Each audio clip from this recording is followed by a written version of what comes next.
de 20 años, Isaac y Rivka visitaron a Ara Moriah, o sea, el monte Moriah, el mismo lugar donde Abraham había atado a Isaac y lo había preparado para matarlo, para sacrificarlo. Tanto Isaac como Rivka rezaron y ofrecieron un sacrificio. Isaac rezó: permite que los hijos que tú me das nazcan de esta mujer justa. Y Rivka rezó también: permite que los hijos que tú me darás sean de ese sadik, de ese justo. La tefilá, la plegaria de Isaac, fue escuchada y Rivka quedó embarazada. Su embarazo fue poco usual.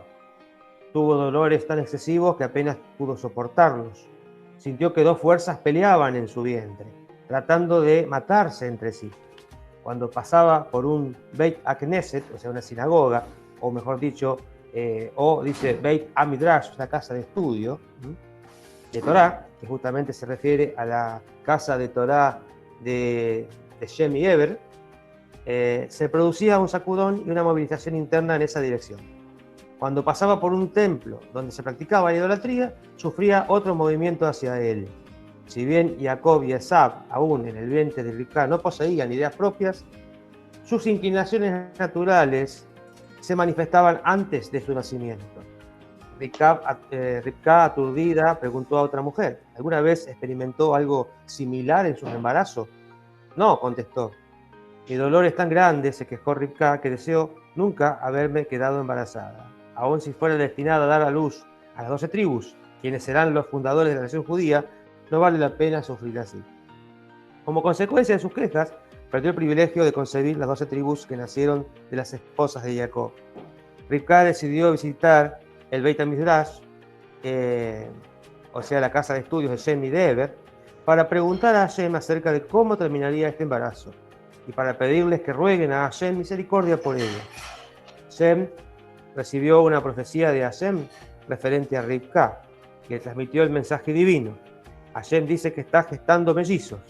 Me ha dicho que te revele los secretos de los futuros acontecimientos y que tú no has de informar a ninguna persona. Serás la madre de dos grandes naciones.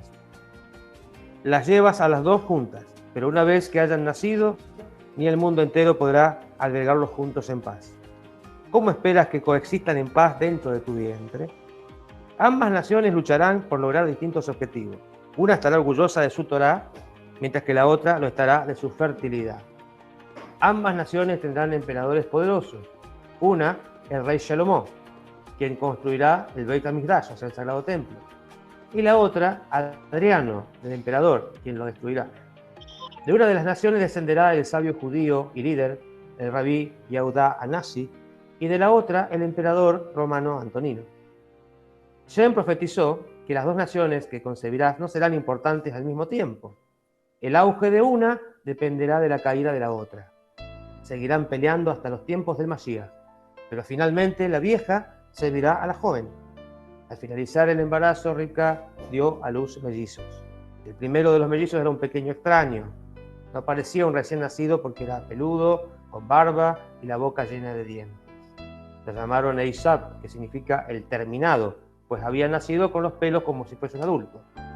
El nombre Eisab, en ese caso, deriva de la raíz Asab, terminado. Asimismo, el nombre Eisab significa el que está lleno de pelos como el campo lleno de pasto. Según esta explicación, está relacionado justamente con el pasto. El aspecto de Esab era rudo, parecía poseer el temperamento de un asesino. Si bien cuando una persona nace con el temperamento efusivo como Esab, debe emplear esta predisposición al servicio de Hashem, para proteger a los débiles y pelear contra los malvados. La habilidad de ser así queda ilustrada con los actos del rey David.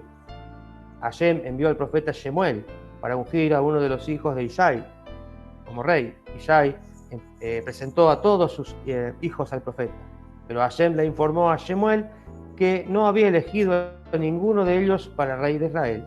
Y finalmente Ishai llamó a David de entre las ovejas y Hashem le encomendó a Shemuel: elévate y úngelo, este es el rey elegido para Israel.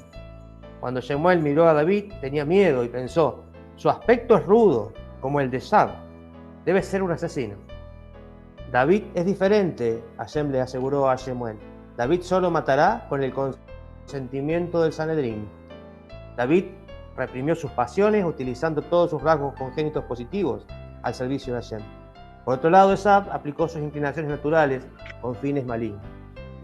¿Sí? Hasta aquí nomás la lectura del Midrash, y lo que aprendemos realmente es muy importante, porque hablamos de que los seres humanos venimos con inclinaciones, dos inclinaciones: la inclinación al bien, que sería el Yetzer Tov, y la inclinación al mal, que es el Yetzer Hara.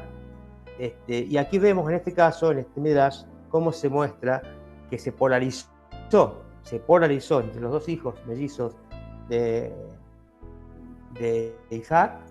Se polarizó la inclinación al bien por un lado y la inclinación al mal por el otro, ¿no? Y que se manifestaban aún en la pugna.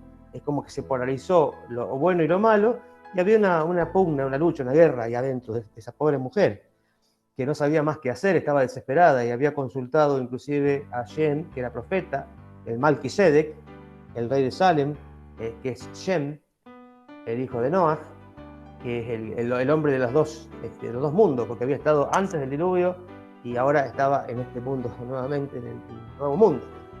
Entonces Shem, el hijo de Noah, era el Malquisedec, el rey de justicia, el rey de Shalem, la ciudad de Shalem, que luego fue Jerusalén. Y él tenía una casa de estudio de los 7 principios universales, preceptos universales, de todas las leyes noáfidas. También presidía una corte de justicia para juzgar los preceptos, justamente de acuerdo a los preceptos universales. Era el maestro de Abraham también, le había dado a Abraham, y por eso Abraham le dio los diezmos, porque era su maestro, le había enseñado a Abraham también.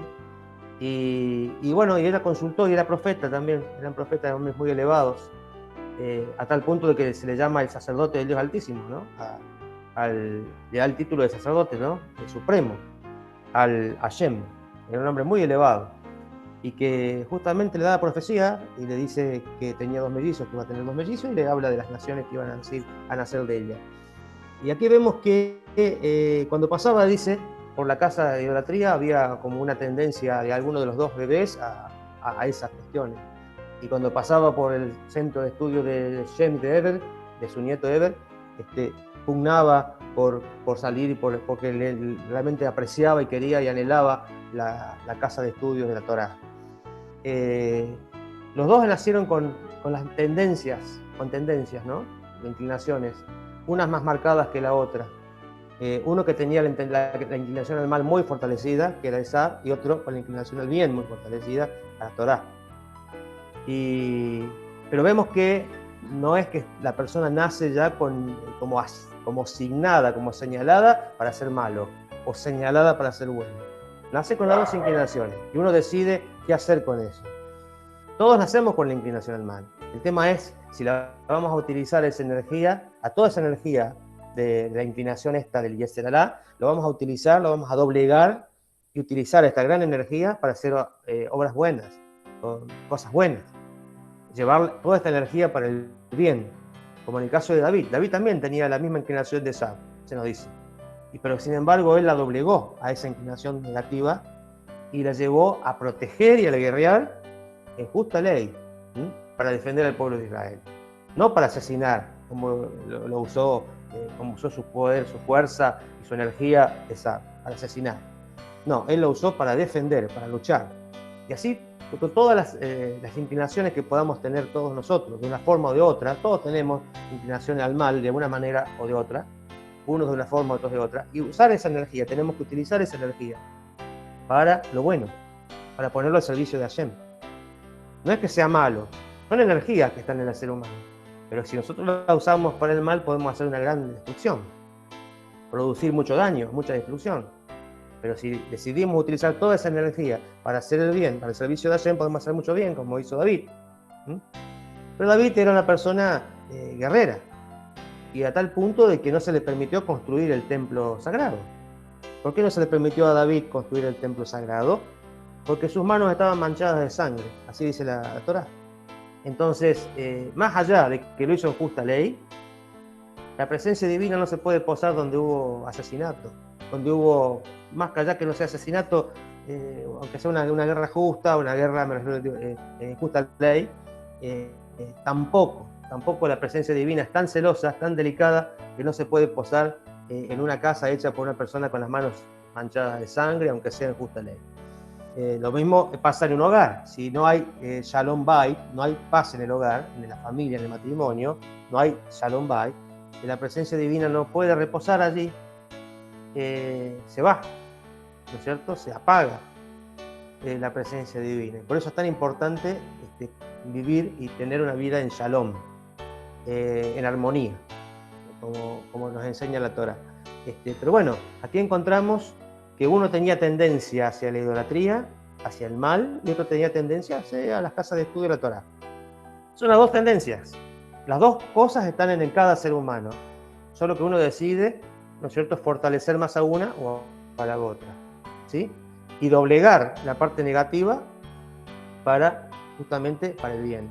También esa fuerza negativa, utilizarla para hacer cosas buenas, doblegarla. Entonces no venimos signados y señalados por un pecado original, por una forma de ser, yo soy así, yo nací así, no, es mentira. Cada persona con su libre albedrío elige qué camino tomar y cómo conducirse, cómo comportarse y cómo utilizar sus energías. De ahí, obviamente, es una lucha permanente del ser humano por doblegar sus instintos naturales. También algunos le llaman pulsiones, las pulsiones. De la psicología se habla de las pulsiones. Se habla de que esas pulsiones tienen que ser sublimadas. Las pulsiones tienen que ser sublimadas. Por ahí una gran indignación, una gran ira, la persona a lo mejor va y pinta un hermoso cuadro. Un hermoso cuadro. O escribe una hermosa poesía. Hay personas que se desahogan, digámoslo así, se subliman sus pulsiones de esa manera.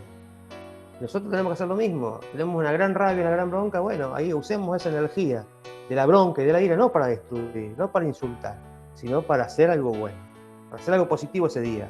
Esa energía fuerte que tenemos en ese momento y que sentimos, la vamos a utilizar para hacer algo positivo, en bien del prójimo y demás. Esto es lo que se nos habla un poco incluso se habla de que Sab tenía una gran inclinación, como dice, a la idolatría. Y después de Sab vienen los romanos. Los descendientes de Sab son los edomitas, que son los romanos, el imperio romano, que siempre luchó contra el pueblo judío. Justamente dice, cuando uno crece, el otro disminuye. Cuando el imperio romano ha crecido y ha llegado a su apogeo, el pueblo de Israel fue destruido. Y va a llegar un momento que va a ser al revés, que el imperio romano va a desaparecer prácticamente, va a quedar anulado, que son los descendientes de hoy en día, generalmente encarnados por las naciones cristianas y el cristianismo, básicamente romano.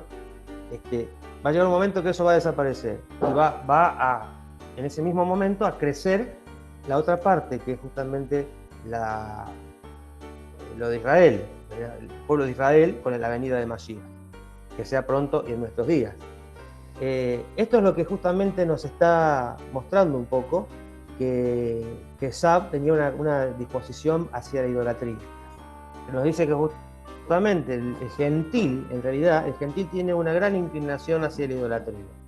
Pero no quiere decir que nazca idólatra, nadie nace idólatra. Todo el mundo se hace idólatra si quiere, obviamente. Pero hay una gran inclinación del gentil específicamente hacia la idolatría. Que tiene que doblegarla a esa energía, tiene que doblegarla para servir a Hashem. Así como una persona desarrolla tanta devoción por la idolatría, esa devoción, esa energía la tiene que poner al servicio de Hashem. Y negar totalmente a través de ello la idolatría. Llevarlo a una plegaria ferviente, a un rezo ferviente a Hashem. Y de esa manera está negando la idolatría. Todo lo anterior que puede haber tenido esa persona. Y vemos, obviamente, que la inclinación del pueblo de Israel es hacia la integridad, hacia vivir una vida íntegra, una vida humilde, una vida íntegra. Y eso es lo que habla de la persona de Jacob, una persona íntegra. En cambio, no así en el caso de Esau.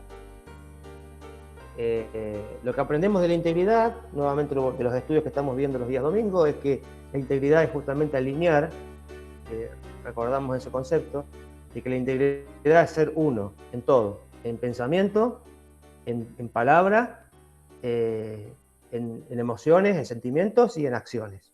que todo esté completamente alineado, que lo que pensemos sea lo que hablemos, sea lo que sintamos y sea lo que hagamos.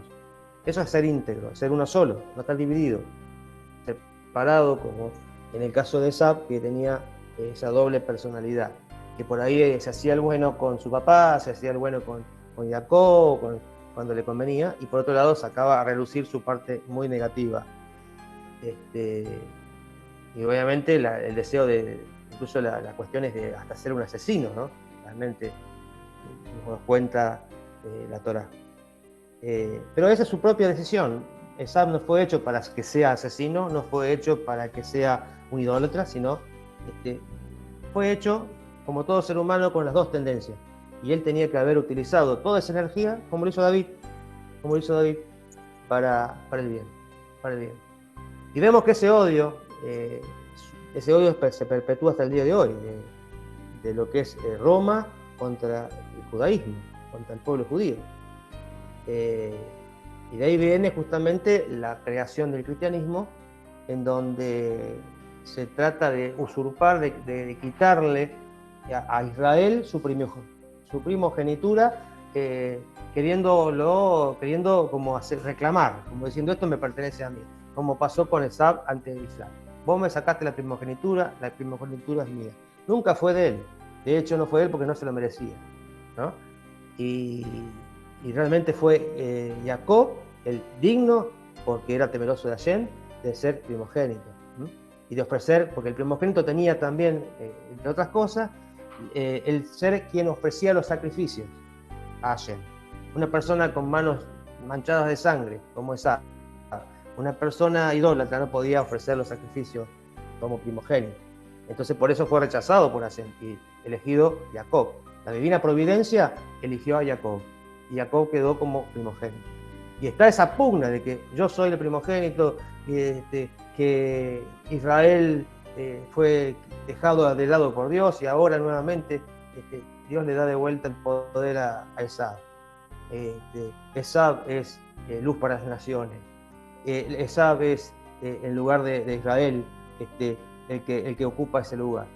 Y bueno, esa es la pugna continua de estos dos pueblos, ¿no?